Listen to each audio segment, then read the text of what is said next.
안녕하세요. 이번 영상은 해체된 사회입니다. 우리 사회에는 해체된 것들이 있어요. 그것 때문에 발생되는 문제들이 있죠. 뭐가 해체된 사회일까요? 그리고 해체돼서 뭐 어쨌다는 걸까요? 제가 주목한 건 인간관계 그리고 이야기예요. 그동안은 이것들이 한국인을 한데 묶었지만 요즘은 그것들이 해체되면서 사람들이 우울감과 고독감 그리고 실존적 불안을 느끼는 것 같아요. 다른 영상 절름발이 사회에서는 한국이 물질적으로 번영했는데 개인은 심리정신적으로 빈곤하고 그래서 자살률이 높은 게 아닌가 하는 아이러니한 상황이 나타난다고 했어요. 한국을 떠받치는 두 다리 중 하나인 물질적 요소는 강력해지는데 다른 쪽 다리인 사회적, 정신적 일부 요소는 약해지고 있다고도 했죠. 이렇게 사회가 변화된 것은 다양한 이유가 있겠지만 그중 중요한 요인은 돈이 엄청 중요해졌기 때문이라고 생각해요. 뭐 돈이 안 중요했던 시대가 있었냐라고 할 수도 있는데요. 요즘 시대에 그것이 더욱 중요해졌다고 생각해요.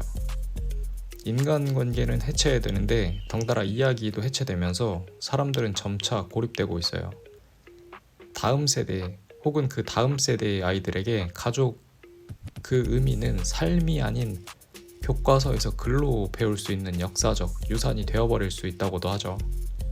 도대체 왜 요즘 시대에 갑자기 돈이 엄청나게 중요해진 걸까요? 인간관계는 왜 해체되는 걸까요? 이야기가 해체되는 건 무슨 소리일까요? 먼저 돈이 왜 요즘 시대에 엄청 중요해진 건지부터 알아보죠. 사회가 획기적으로 퀀텀 점프한 변곡점은 인류 역사에서 두 번 있었어요. 첫 번째는 수렵채집 사회에서 농업사회로의 전환, 그리고 두 번째는 농업사회에서 산업사회로의 전환이죠. 이 중 인간의 집단성이 부각되기 시작한 건 농업사회였어요. 먹거리를 땅에서 키워낼 수 있게 되면서 장기적이면서 집단적으로 한 지역에 거주 가능했고 몰려 사는 게 먹거리 수확이나 안전적으로나 이득이었어요. 인간은 다양한 욕구를 갖고 있어요. 학자들은 인간의 보편적인 욕구를 찾으려고 노력하죠. 누군가에게는 그것이 지적 호기심의 충족이었고 누군가에게는 그것이 직원 다루는 전략으로 쓰려는 수요이기도 했어요. 아무튼 다양한 학자들은 인간의 보편적인 욕구들을 설명하려는 여러 모델을 만들었어요. 그중 대중적으로 유명한 건 매슬로우 욕구 피라미드죠. 그런 욕구들을 충족시키는데 농업사회가 보다 효율적이라고 판단했기에 조금씩 인간들은 수렵채집 사회에서 농업사회로 삶의 궤도를 변화시켰죠. 농업이 주류던 시절 우리 사회에서는 이런 다양한 욕구들을 어떻게 충족시켰을까요? 다양한 욕구들 있잖아요. 뭐 먹거리, 물, 수면, 육체적, 정신적 안전성, 고용, 건강, 재산, 친밀감, 우정, 이성, 자존감 등등이죠. 대체로 이 상당수 욕구들은 가족이나 동네의 커뮤니티를 통해 달성될 수 있었어요. 소규모 사이즈죠. 물론 생존적 욕구가 삶의 주를 이루었어요. 자연환경 및 불확실성 요소로 인한 기근 및 수확량 부족 등의 수탈 등의 굶어 죽을 위험이 있었기 때문이죠. 먹거리 구해서 먹고 산다는 건 직업이 필요하다는 건데 농업사회에서 직업이 필요하면 부모님이나 가족 혹은 이웃집 농사 짓는 땅에 가서 일거리 돕거나 그 외 운영되는 가업에 일꾼으로 일하는 방식으로 일자리 구했어요. 가족이나 공동체는 오늘날로 보면 일종의 회사였죠. 뿐만 아니라 잠잘집은 가족끼리 짓거나 동네 주민들하고 같이 짓는 편이었어요. 초가집 있죠. 돌이랑 나무랑 흙이랑 기타 자연적인 재료 모아서 뚝딱뚝딱 만들었죠. 일종의 건축가이기도 했어요. 갑자기 어느 날 좀 아프면 종합병원이 뭐 어디 있었겠나요? 또 당시의 의사들 돌팔이 적지 않았어요. 집이 병원이고 가족이 의사하면서 간호사이기 쉬웠어요. 좀 더 심각하면 동네에서 비슷한 증상 처치 경험 있는 사람 데려와서 민간요법 치료받기도 했죠. 요즘 아이들은 학교에서 교사에게 교육받죠. 그런데 농업사회에서 대부분 직업은 농사꾼이었어요. 뭐 산업공상의 신분제 사회에 뭘 할 수 있었겠어요. 농사꾼이 될 아이들에 대한 교육은 주로 가정에서 이루어졌어요. 농사 짓는 법, 가축 돌보는 법, 집안일 하는 법 등 일련의 교육은 가족들에 의해 이루어지기 쉬웠죠. 집이 학교고 가족이 교사였어요. 이것만 있을까요? 오늘날은 은행 가거나 보험 가입하지만 동네 사람들끼리의 계모임, 호혜성 등의 위험성 분산, 뉴스나 SNS의 소식은 동네 커뮤니티의 입소문을 통해서 이루어졌어요. 저 집 아들내미가 옆집 머스마에게 한 대 쳐맞고 오면 동네 커뮤니티가 보험회사가 되고 변호사가 되고 판사가 되고 때로는 경찰이 되어 사적으로 조사하고 판결 내리거나 보복하거나 처벌하기도 했죠. 나이 들어서 복지가 필요할 때는 국가에게 연금 달라고 그랬을까요? 가족 복지가 보편적이었어요. 옆 동네에서 식량을 약탈하러 온다? 누가 지킬까요? 동네 커뮤니티에서 곡괭이 들고 깝치지 말고 꺼지라고 순간 군인이 돼서 저항하죠. 농사짓기 시작하면서 산업화 전까지는 거의 대다수 인간들이 이런 식으로 살기 쉬웠어요. 뭐 왕과 같은 절대 권력이 사람들을 일일이 감시하고 교육, 의료, 복지 등 각종 서비스를 제공하거나 착취하려고 했어도 교통이나 통신 기술의 미발달로 일일이 개인의 삶에 간섭하는데 물리적으로 태생적인 한계를 가질 수밖에 없었죠. 영향력을 전국 곳곳으로 미치기는 불가능했던 거예요.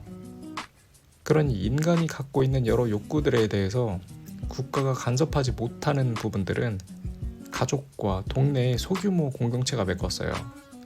일자리, 먹거리, 의료, 법률, 교육, 금융, 보험, 소식, 복지, 건축 등 삶의 전반적인 수요에 대한 거의 유일한 공급처였어요. 매슬로우 욕구 피라미드의 상당수는 그렇게 채워진 거죠. 그런데 급변하는 상황이 생겨요. 산업혁명을 거치면서 과학공학 발전으로 다양한 기술이 사회에 나타나고 생산성이 커지면서 잉여 생산물이 차곡차곡 쌓이게 돼요. 18세기 중반부터 시작됐다고 치면 지금이 21세기 초반이니까 인류 역사에서 보면 사실 얼마 되지도 않은 기간 만에 지금과 같은 현대사회 시스템이 만들어졌어요. 그 중에서 특히 한국은 1950년 6.25 전쟁으로 초토화된 남한에서 50년이 채 지나기도 전인 20세기 말에 1인당 국민 총소득 1만 달러를 돌파할 정도로 빠르게 압축 성장했죠. 이제는 뭐 원조 받는 국가에서 원조를 하는 국가로까지 발전했어요. 국가가 발전할수록 사회는 전반적으로 살기 좋아졌죠. 동시에 시장 경제도 커지게 되는데 기존의 가족과 동네의 소규모 공동체가 갖고 있던 여러 역할들이 보다 체계적으로 국가와 시장으로 편입되기 시작해요. 복지, 교육, 경찰, 군대 등은 국가에게, 의료, 금융, 보험, 소식, 건축, 일자리 등은 시장에게 역할이 넘어가요. 그럴 수밖에 없는 게 전문화되고 대규모화된 시스템에서는 그게 국가 정체적으로나 개인에게나 무척 가성비 좋았기 때문이죠. 마치 거미줄처럼 중간에 허브를 하나 만들어두고 그 허브가 중앙 시스템으로 작동하는 거예요. 필요한 사람은 그 허브에 갔다가 나오고 다른 허브 들렀다 나오는 식이었죠. 국가에는 매월 매년 일정 금액의 세금을, 시장에는 필요할 때마다 돈을 지불하면서 욕구를 충족시킬 수 있는 양질의 서비스나 상품을 받을 수 있게 됐어요.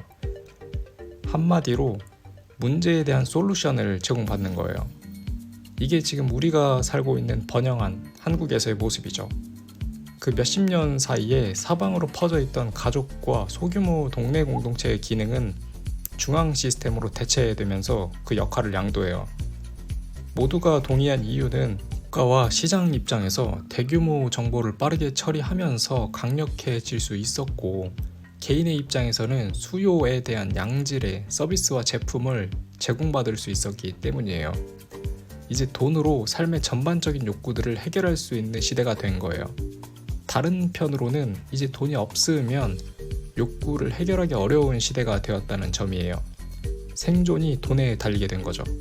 믿을 건 돈밖에 없어진 거예요. 국가와 시장이 보다 효율적이 될수록 사람들은 다른 사람들에게 점차 의존할 필요가 없어지고 있어요. 더 이상 타인은 필요하지 않게 된 거예요. 시스템이 필요한 거지. 그 시스템을 돌아가게 하는 것은 돈이죠. 이런 사회에서 다른 사람에 대한 존중과 존경은 사실 그 사람이 갖고 있는 돈에 기반해서 그 돈을 신뢰한다는 전제에서 존중과 존경이 나타나게 되죠. 결혼을 하기 위해 보게 되는 배우자 가치의 우선순위는 돈과 관련돼요. 직업, 재산, 차, 부모님 자산 등이죠. 아이를 낳을 때 가장 먼저 고려하는 것도 역시 돈이에요. 한 아이를 성인까지 키우는데 대략 4억 정도 든다고 하죠. 양육 비용이 잠재적 부모의 생존을 위협하게 되면 안 낳게 돼요. 요즘 시대에는 돈이 부족하면 안 낳는다는 거죠. 의사 직업이 인기 많은 것은 생명에 대한 숭고함보다는 안정적인 고수익 창출인 경우가 많죠. 유산 상속으로 부모와 형제를 죽이기도 하죠. 요양병원은 현대사회의 고려장이라고 볼 수 있어요. 기존의 가족과 동네 공동체의 역할이 해체되는 거예요. 기업은 십수년 일한 가족 같은 노동자를 지출 절감을 위해 하루아침에 잘라버리고, 언론사는 자본과 권력의 광고 수익을 위해 특정 정보를 내보내거나 내보내지 않는 편집 기술을 사용하죠. 종교단체는 돈을 위해 신도들의 신앙심을 기만하는 등 사람과 사람 사이에 있던 감정적 유대는 시스템으로 대체됐고, 그 시스템은 돈을 연료로 돌아가죠. 이제 욕구를 충족시키려면 돈이 필수가 된 거예요. 특히 한국 사회의 시스템은 사람 사이의 관계에 지나치게 관여하고 해체시킨 것 같아요. 혹은 사회 내 사람들의 인식이 돈이면 다 된다라고 지나치게 치우친 것일 수도 있죠. 아무래도 압축 성장을 하면서 효율성을 위해서인지 한쪽으로 많이 치우친 것 같아요. 나중에 알아보겠지만 필수적인 과정이지 않나 싶어요. 아무튼 해체된 관계, 그곳에는 고립감과 허탈함, 그리고 때로는 기만이 자리 잡게 됐어요. 아무래도 우리는 21세기를 살아가는 수렵채집인의 몸뚱이와 뇌를 갖고 있다 보니 환경이 아무리 변한다 한들 심리정신적 요인의 변화는 느리기 때문에 우울감, 고통감 등을 느낄 수 있다고 볼 수 있지 않을까요? 인간 공동체 최소한의 커뮤니티인 가족마저도 해체되어 가는 현 상황에서 본능적 차원에서 한국인들은 심리정서적으로 의지하고 연결될 수 있는 접점을 잃어가고 있어요. 돈과 시스템으로 그 사이를 메꾸려고 하지만 느리게 진화하는 마음과 심리는 갈수록 허탈해지며 간극은 더 벌어지고 있죠. 이상한 상황에 빠지게 된 것 같아요. 한국인 개개인을 유전자 수준부터 재설계할 것이 아니라면 협력 방식에 대한 조율이 필요한 시점이라고 생각 들어요. 앞서서 한국 사회는 물질적으로 번영했는데 개인은 심리정신적으로 빈곤하고 그래서 자살률이 높은 게 아닌가 하는 아이러니한 상황이 발생한다고 했죠. 원인 중 하나는 압축 성장으로 사람 사이의 내밀한 관계까지 대체하고 해체해버린 시스템이지 않나 싶어요. 그 변화를 인간의 몸과 마음의 진화 속도가 따라잡지 못하고 있죠. 시스템인 국가나 시장 입장에선 좋겠죠. 대규모 집단을 핸들링하는데 효율적이니까. 물론 이것 말고도 다른 이유들도 있어요. 그 중에서 주목한 부분은 더 이상 모두가 공유할 공동체적인 이야기가 없다는 점이에요. 베이비 부머들은 전쟁 이후에 다 같이 잘 먹고 잘 살자 라는 풍요로운 경제적 삶을 공동 목표로 묶여 하나가 될 수 있었고, 박정희 전두환 독재 정권에 개인의 자유라는 민주화 공동 목표를 가지고 하나가 될 수 있었어요. 뿐만 아니라 북한이라는 전쟁 위협, 곧 레드 컴플렉스로도 안보를 위한다는 목표로 사람들이 하나가 될 수 있었죠. 또 이상하리만큼 강력했던 기독교와 불교 등 여타 종교적 이야기들도 사람들을 한데 묶는데 한몫했어요. 사람들을 이렇게 한데 묶는 이야기들은 심리정서적으로 외로움 대신 안정감을 느끼게 했다고 생각해요. 하지만 달성된 경제화와 민주화는 기존의 다 같이 잘 먹고 잘 살자, 개인의 자유라는 구호를 해체시켰어요. 이제는 일상이 되었기 때문이죠. 또 북한의 위협은 핵을 제외한다면 한국의 군사력이 전 세계권이 되었다는 점에서 옆집 땅꼬마와 견준다는 점에서 별로 사람들을 단합하게 하는데 별 효과는 없는 것 같아요. 혹은 너무 일상이 되어서 무뎌진 것일 수도 있죠. 혹은 미디어로 인해 북한의 모습이 하나의 허구적인 쇼처럼 보여지기 때문일 수도 있어요.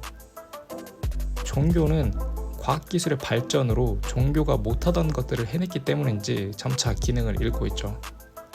기독교 기준으로 현실적인 사례는 대학 내 신학과나 신학교의 수가 엄청 적다는 점이죠.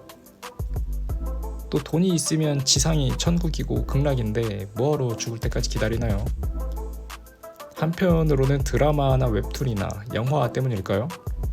그것들의 판타지 허구성이 종교의 맥락도 판타지 허구성의 동일선상에 놓이게 한 것이지 않을까 싶기도 하네요. 이렇게 사람들을 한데에 모아서 안정감을 느낄 수 있도록 하는 이야기가 해체되고 국가와 시장이라는 시스템이 사람들 개개인의 관계에 거미줄을 치면서 돈이면 인간 욕구를 대부분 해결해 줄 것이라 지나치게 확신하며 살고 있는데 환경의 빠른 변화에 비해 진화가 느린 인간의 몸과 마음은 그 사이에서 단절과 고립을 겪으며 본능적 차원에서 심리정서적인 우울감과 고독감 그리고 공동의 목표가 사라짐에 실존적 불안을 겪게 된 것이 아닌가 싶은 생각이 들어요.